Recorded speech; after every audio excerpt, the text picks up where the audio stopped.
ഞങ്ങൾ അപ്ലോഡ് ചെയ്യുന്ന വീഡിയോസ് നിങ്ങളിലെത്താൻ ഈ ചാനൽ ഇന്ന് തന്നെ സബ്സ്ക്രൈബ് ചെയ്യണം. അതോടൊപ്പം ബെല്ലൈക്കൺ പ്രസ് ചെയ്യാൻ മറക്കരുത്. എമ്പുരാനിലെ നായകനും തന്റെ ഉറ്റ സുഹൃത്തുമായ മോഹൻലാലിനെ വളഞ്ഞിട്ട് ആക്രമിക്കുന്നത് കണ്ടപ്പോഴാണ് താൻ ലൈവിൽ പ്രതികരണവുമായി വന്നതെന്ന് മേജർ രവി. ഗുജറാത്ത് കലാപം സിനിമയിൽ കാണിച്ചപ്പോൾ അതിന് കാരണമായ ഗോത്ര ട്രെയിൻ തീവയ്പ് കൂടി കാണിച്ചിരുന്നുവെങ്കിൽ ഇപ്പോഴുണ്ടായ വിവാദം ഉണ്ടാകില്ല എന്ന് മേജർ രവി പറയുന്നു. ടൈറ്റിൽ മൊണ്ടേഷിൽ വേഗത്തിൽ കാണിച്ചുപോയ ഈ സീനുകൾ ആർക്കും മനസ്സിലായില്ല.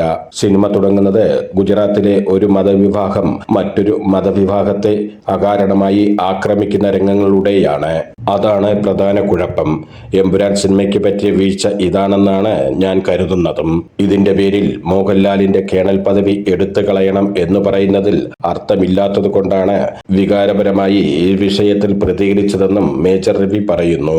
പൃഥ്വിരാജിനെ ആരും ഒറ്റപ്പെടുത്തിയിട്ടില്ലെന്നും മല്ലിക സുകുമാരൻ അങ്ങനെ പറഞ്ഞത് അമ്മയുടെ വികാരമായിട്ടേ കണ്ടിട്ടുള്ളൂ എന്നും ഒരു അഭിമുഖത്തിൽ മേജർ രവി പറഞ്ഞു.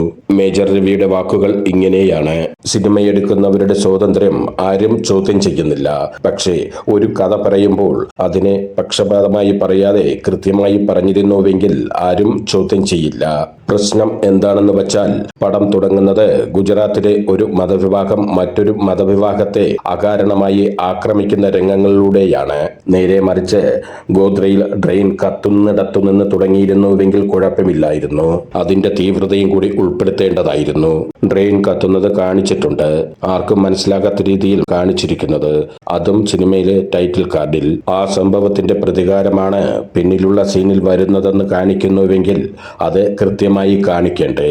പ്രേക്ഷകനെ ഒരു രീതിയിലും ഈ രണ്ട് സംഭവങ്ങളെയും ബന്ധിപ്പിക്കാൻ ആകുന്നില്ല.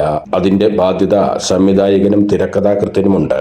ഈ രണ്ടു കാര്യങ്ങളും യാഥാർത്ഥ്യമാണ്.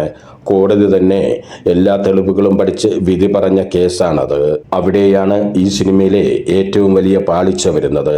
ബാക്കി സംഭവങ്ങളെല്ലാം അതിന്റെ തുടർച്ചയായി വരുന്നതാണ്. ഇതിലാണ് പലർക്കും വേദനയുണ്ടായത്. സിനിമ ഇറങ്ങിയ ശേഷം കുറ്റം പലരിലേക്കും ചാർത്തുന്ന സ്ഥിതി വരുന്നു. മോഹൻലാലിന്റെ പേരിലും പൃഥ്വിരാജിന്റെ പേരിലും കുറ്റം വരുന്നു. യാഥാർത്ഥ്യം അതുപോലെ കാണിച്ചിരുന്നുവെങ്കിൽ ഇതൊന്നും ഉണ്ടാകില്ലായിരുന്നു എന്നാണ് എന്റെ തോന്നൽ. ചരിത്രം അതുപോലെ കാണിച്ചിരുന്നുവെങ്കിൽ ഒരു പ്രശ്നവും ഉണ്ടാകില്ലായിരുന്നു. അത് വെറുതെ ചിത്രങ്ങളിലൂടെ കാണിച്ചു പോയത് കൊണ്ട് ആർക്കും ഒന്നും മനസ്സിലായിട്ടില്ല. എന്താണ് നടന്നതെന്ന് അവിടെ ഒട്ടും വ്യക്തവുമല്ല. അവിടെയാണ് തിരക്കഥയിലും മേക്കിങ്ങിലും പാളിച്ച പറ്റിയത്. ഈ സിനിമ കണ്ടിറങ്ങുമ്പോൾ ഞാൻ പറഞ്ഞ അഭിപ്രായങ്ങളെക്കുറിച്ചും വിമർശനങ്ങൾ വരുന്നുണ്ട്. ഒരു സംവിധായകനും പ്രേക്ഷകനും എന്ന നിലയിൽ കലാസൃഷ്ടി മാത്രമായാണ് ഞാൻ എൻ്റെ അഭിപ്രായം ആദ്യം പറഞ്ഞത്. കണ്ടപ്പോൾ ചില ചെറിയ പ്രശ്നങ്ങൾ തോന്നിയെങ്കിലും പൃഥ്വിരാജിന്റെ വലിയ പരിശ്രമത്തിലൂടെ ഒരുക്കിയ ആക്ഷൻ ഓറിയന്റ് സിനിമ ആ രീതിയിൽ നന്നായി എന്ന് തോന്നിയതൊഴിച്ച് ബാക്കി ഉള്ളതൊന്നും ഞാൻ ശ്രദ്ധിച്ചില്ല. വില്ലനെയെല്ലാം അങ്ങനെ വിട്ടു. ചരിത്രവുമായുള്ള ബന്ധമൊന്നും ചിന്തിച്ചില്ല. പക്ഷേ ഉച്ചയ്ക്ക് റിപ്പോർട്ടുകൾ വരുന്ന സമയത്താണ് ഞാൻ ഈ കാര്യങ്ങളെല്ലാം ബന്ധപ്പെടുത്തി ആലോചിച്ചത്.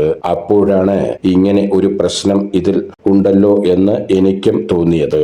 നിരവധി പേർ എന്നെ വിളിച്ച് മോഹൻലാലിനെ കുറിച്ച് ചോദിക്കുന്നു. എല്ലാവർക്കും മറുപടി കൊടുക്കാൻ കഴിയാത്തത് കൊണ്ട് ഒരു ലൈവിൽ വന്ന് പറയാനുള്ളത് പറയാം എന്ന് കരുതി. പടത്തിന്റെ വർഗീയതയെ കുറിച്ചൊന്നുമല്ല, മറിച്ച് മോഹൻലാലിന്റെ കേണൽ പദവി എടുത്തു മാറ്റണം എന്ന് പറഞ്ഞതിനെതിരെയാണ് ഞാൻ പ്രതികരിച്ചത്. ആ മനുഷ്യനെതിരെ ഇങ്ങനെയൊരു ആക്രമണം നടത്തേണ്ട ഒരു കാര്യവുമില്ല. ലാൽ യൂണിഫോം ഇട്ടിട്ട് ഇതിൽ എന്തെങ്കിലും തെറ്റ് ചെയ്തോ? യൂണിഫോം ഇട്ടിട്ട് എന്തെങ്കിലും രാജ്യദ്രോഹം ചെയ്യുന്നതായി ഈ സിനിമയിൽ അഭിനയിച്ചോ? ഇല്ലല്ലോ. പിന്നെ എന്തിനാണ് ലാലിന്റെ സൈനിക പദവിയെക്കുറിച്ച് ചർച്ച വരുന്നത്? ഇത് വിശദീകരിക്കുക എന്നായിരുന്നു എന്റെ ലൈവിന്റെ മുഖ്യ ഉദ്ദേശം. അതിനിടയിൽ പലരും ചോദിക്കുന്നതിന് മറുപടി കൊടുത്തതാണ് ബാക്കിയെല്ലാം. ഒരാൾ ഒരു ക്ലിപ്പ് അയച്ചു തന്നിട്ട് ലാൽ പടം കണ്ടു എന്ന് പറയുന്നത് കണ്ടു. ലാൽ പറഞ്ഞത് അതുവരെ ചെയ്ത തന്റെ ഭാഗങ്ങൾ കണ്ടു എന്നാകാം. അത് ഈ ഡബ്ബിങ്ങിന്റെ സമയത്തൊക്കെ കണ്ടു കാണും, അല്ലാതെ മുഴുവൻ സിനിമ കണ്ടു എന്നല്ല. അദ്ദേഹം സിനിമ കണ്ടിട്ട് തിയേറ്ററിൽ നിന്നും ഇറങ്ങി വരുന്ന രംഗങ്ങൾ കണ്ടവർക്കറിയാം.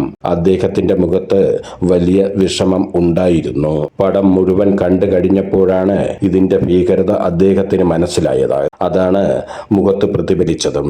അതിനുശേഷം അദ്ദേഹത്തിന് നേരെ അറ്റാക്ക് കൂടെ വന്നപ്പോൾ തളർന്നുപോയി. ചിലപ്പോൾ നേരത്തെ പടം കണ്ടിരുന്നുവെങ്കിൽ അതിൽ വേണ്ട തിരുത്തലുകൾ അദ്ദേഹം തന്നെ നിർദ്ദേശിക്കുമായിരുന്നു. പടം മുഴുവനായി കാണാൻ പ്രിവ്യൂ ഒന്നും അവർ നടത്തിയില്ല. സ്ക്രിപ്റ്റ് വായിക്കുമ്പോൾ ഇതൊന്നും മനസ്സിലാകില്ലേ എന്ന് ചോദിക്കുന്നവരുണ്ട്. പക്ഷേ സ്ക്രിപ്റ്റ് വായിക്കുമ്പോൾ ഇതൊന്നും മനസ്സിലാകില്ല. ഇതാരാണ്, എന്താണ് വില്ലൻ, അയാൾ ചെയ്യുന്നതെന്താണ്, നമുക്കൊന്നും മനസ്സിലാകില്ല. മല്ലിക ചേച്ചിയുടെ ഒരു പോസ്റ്റ് കണ്ടു. അത് ഒരമ്മയുടെ വികാരമാണ്. ആരും പൃഥ്വിരാജിനെ ഒറ്റപ്പെടുത്തിയിട്ടില്ല, എല്ലാവരും കൂടെ തന്നെയുണ്ട്. ഞാൻ പറഞ്ഞത് ലാലിന് നേരെ വന്ന അറ്റാക്കിനെ കുറിച്ചാണ്.